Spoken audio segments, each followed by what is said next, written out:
Hey guys, so I wanted to give you a little bit of an update on Paul's kidney situation. On Friday, today's Monday, on Friday he actually had another surgery.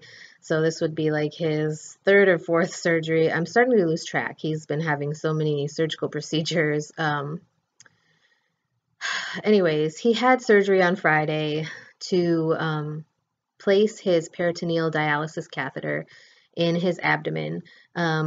I don't remember if I've like really discussed the decision to do at-home dialysis using the peritoneal dialysis method. So what he wants to do is he wants to do dialysis at home. He no longer wants to do hemodialysis at the dialysis center. He wants to do dialysis at home using not blood. He wants to use the dialysis solution, which is called dialysate, and it's going to come in like this huge IV bag, and it's going to hook up to this peritoneal dialysis catheter that's in his stomach and or his abdomen. It's not really in his stomach.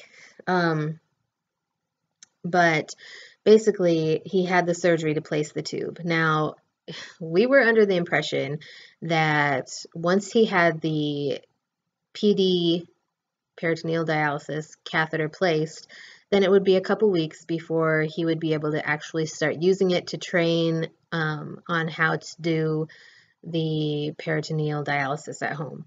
Now, my problem is I need to get off of orientation at the hospital so that I can actually go through the training with him. So I'm hoping that this week I work Tuesday, Wednesday, Thursday, Friday this week, still on day shift.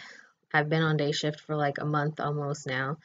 That's a whole another story, but hopefully this will be my last week on day shift, and then I can go through the training with him. But now we found out that he's actually going to have another surgery. So let me back it up a little bit.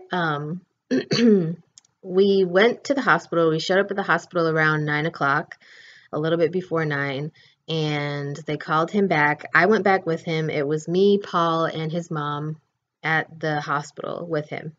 So what happened was I went back with him for them to do the whole pre-op thing because he's not very good with needles, and his mom really didn't want to be back there while they were poking him with needles because she remembered when he was in the hospital last time it was not a pleasant experience. So I was back there. I helped him get, his gown on and all of that stuff. And they drew blood from his hand, and then they couldn't place the IV for some reason. The anesthesiologist, well, first of all, the nurse said that she wasn't going to try to poke him more than once because he's afraid of needles.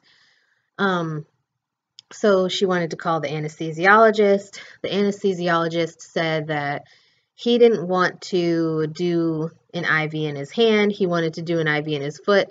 Paul was freaking out at this point in time. And so what they ended up doing was they ended up putting him out using the mask. And then once he was already asleep, they put the IV in his hand. They ended up not having to do the foot, which was good because I think Paul would have freaked out if it would have been in his foot anyway. But I don't know. My thing is, like, they told us, his surgeon told us, like, it was the same surgeon that did my gallbladder surgery, and he came and talked to me and Paul's mom and I, after the surgery, and told us that Paul actually has a hernia. And so in order for Paul to get the most out of peritoneal dialysis, he's going to have the hernia fixed before he can actually use the peritoneal catheter that was just placed. So now he's going to have surgery in a week or two to actually go and fix the hernia. So I don't know. It's like when it rains, it pours. We feel like everything's finally getting taken care of, and everything's finally going to be good, and everything's going on the right track, and all of this other stuff is finally where Paul wants it to be, and now he has to have another surgery. So I don't know. It's just all kind of overwhelming right now. So I really don't know how to feel about that. I don't know how Paul really feels about that. I know he's not looking forward to having to go back and get blood work done and have an IV again. I told him to just, have them do it again after they put him out, because it was so much easier, and it will be so much easier for them if they just put him out first, because he's very anxious around needles. We'll just say that much. But hopefully he actually goes in on Wednesday for them to flush the catheter and make sure everything's working correctly. They flushed the catheter during the surgery after they placed it to make sure it was working correctly. So it was flushed once. Now they're going to flush it again on Wednesday. Today's Monday, if I didn't say that already. So Wednesday they're going to flush it. It takes about an hour to flush it. When they do it at the dialysis center, it's going to be not the doctor or surgeon, it's going to be the dialysis nurse who flushes his catheter this time. So it's going to be a process. I was supposed to actually be there with him because I wasn't supposed to be on day shift after last week.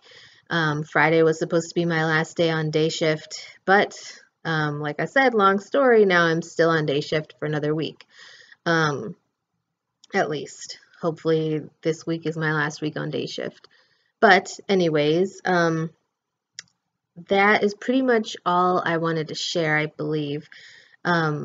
He got a little nauseous with the anesthesia, so I'm thinking next time that when he goes back in for the hernia repair surgery, I think we'll ask for the patch that goes behind his ear to help with the nausea.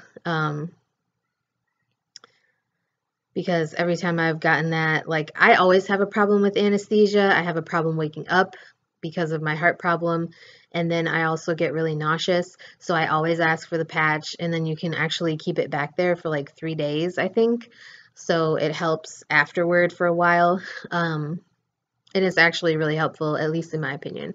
But anyways, I just wanted to give you guys that little update. I hope you guys are doing great, and I will talk to you guys again soon.